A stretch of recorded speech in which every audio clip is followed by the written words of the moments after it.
पूरा का पूरा 40 मार्क्स तो यहाँ पर कन्फर्म है। साइंस 1 और 2 में महाराष्ट्र बोर्ड में 10th स्टैंडर्ड में टोटल 20 चैप्टर्स है। ये सुनकर ही किसी भी बच्चे को थोड़ा सा अनईजी फील हो जाता है, क्योंकि एग्ज़ाम का टाइम है और बच्चा सोचता है कि इतने सारे चैप्टर्स को वो कवर कैसे करे, और एग्ज़ाम के दिन पर एक दिन में 10 चैप्टर्स को रिवाइज़ कैसे करे। या दूसरी बात ये हो सकती है कि काफ़ी सारे बच्चों के ये पूरे के पूरे 20 चैप्टर्स पढ़ के नहीं हुए हैं, तो उनको ये चाहिए कि कौन सा चैप्टर इम्पॉर्टेंट है, यानी कि कौन सा चैप्टर वो पढ़कर जाएं और कौन सा चैप्टर छोड़कर जाएं। अगर ये सारे सवाल आपके मन में हैं तो वीडियो को एंड तक देखिएगा। हेलो बच्चों, मेरा नाम है नासिर शेख। आज हम शुरू करेंगे साइंस के पेपर का एनालिसिस विथ मार्क्स, और पेपर को हम देखेंगे कि हम किस तरह से पेपर में इंपॉर्टेंट चैप्टर्स को कवर करेंगे। तो चलिए शुरू करते हैं। जैसे कि आप देख सकते हैं बोर्ड पर हमने मार्क्स लिखे हैं विदाउट ऑप्शन, विथ ऑप्शन, पर चैप्टर के मार्क्स साइंस 1 के और साइंस 2 के। अब ध्यान से देखेंगे तो साइंस को हम 4 भागों में डिवाइड कर सकते हैं, साइंस 1 और 2 मिलाकर, physics, chemistry, biology and EVS. तो ये 4 सब्जेक्ट्स हैं हमारे पास, ठीक है। इसको चारों को मिलाकर साइंस 1 और 2 बनता है। पेपर में आपको 40 मार्क्स का अटेम्प्ट करना है, पर अगर ऑप्शन के साथ पेपर को मिला लें तो टोटल पेपर 60 मार्क्स का होता है, यानी कि आपको 60 मार्क में से 40 मार्क का लिख कर आना है, और आपको आउट ऑफ द 40 में से ही मिलते हैं। ये बच्चों को, जिन बच्चों को ये नहीं पता कि विदाउट ऑप्शन और विथ ऑप्शन क्या है, मतलब कंपल्सरीली ग्रेविटेशन आपको 3 मार्क्स का तो अटेम्प्ट करना ही है, और अगर आप देखेंगे तो टोटल आपको ऑप्शन के साथ में 5 मार्क्स का आएगा। यानी कि आपको ग्रेविटेशन का एक ऐसे क्वेश्चन हो सकते हैं 2 मार्क्स के लिए, जिसको आप लिखे या ना लिखे तभी भी आपका पेपर पूरा होगा। तो I hope so with option और विदाउट ऑप्शन आपको समझने आ गया हो। अगर आप इन सब की बात करेंगे अभी, तो इसमें से सबसे पहले देख लो कि फिजिक्स के चैप्टर कौन से हैं।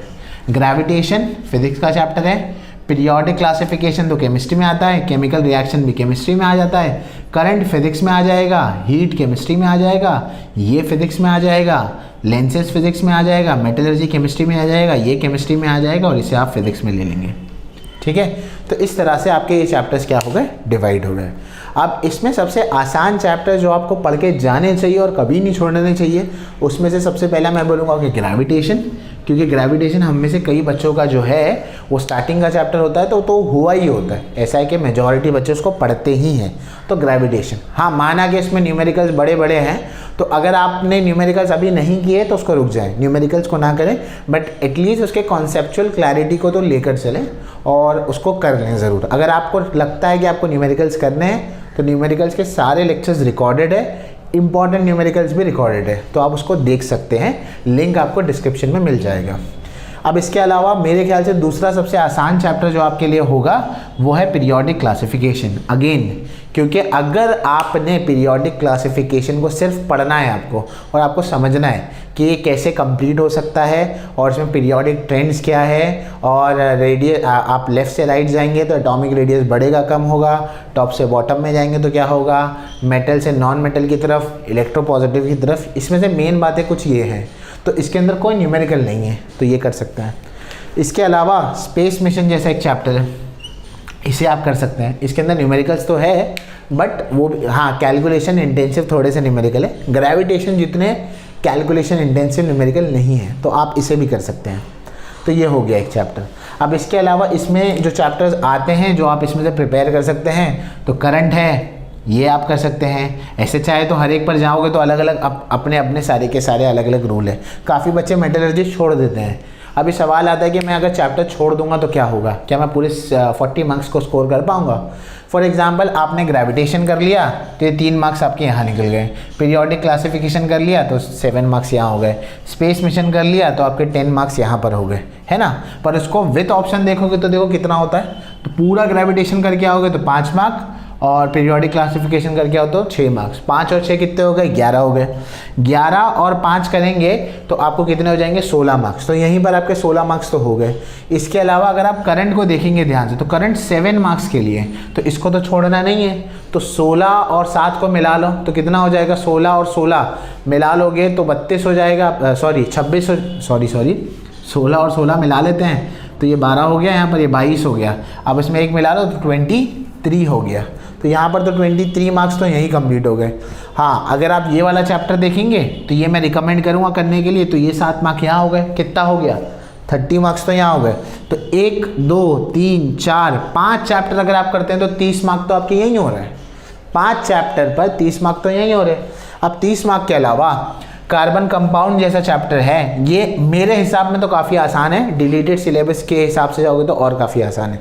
तो अगर 30 हो गए तो 37 तो यहीं हो गए। अब इसमें से आप कोई भी चैप्टर को चूज़ कर ले, चाहे हीट को चूज़ कर ले, 3 मार्क का ही लिख के आ जाए तो भी 40 हो रहा है मार्क्स। आप कोई भी कॉम्बिनेशन इसमें से बना सकते हैं, कुछ फिजिक्स के चैप्टर ले लें, कुछ केमिस्ट्री के चैप्टर ले लें और आपका पूरा का पूरा 40 मार्क्स तो यहाँ पर कन्फर्म है।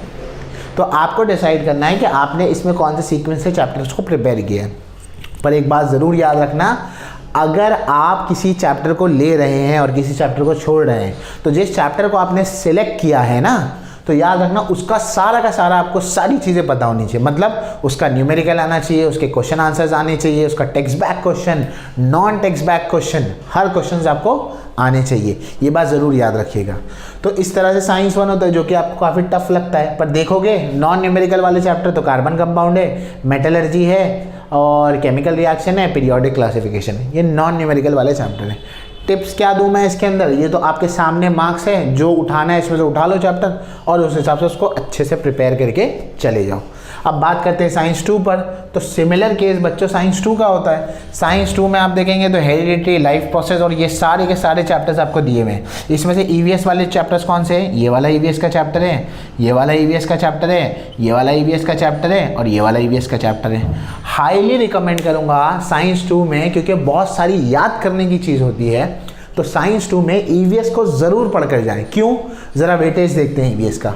अगर आप ध्यान से देखेंगे तो ये वाला चैप्टर 7 मार्क्स का है, ये वाला चैप्टर 6 मार्क्स का है। तो कितना हो गया? 13 हो गया ईवीएस में। 13 होने के बाद 13 और 11 को मिला लो, ये 13 हो गया और ये 11 हो गया, ये 4 हो गया, 2 हो गया। 24 मार्क्स के लिए तो आपको सिर्फ ईवीएस ही आता है।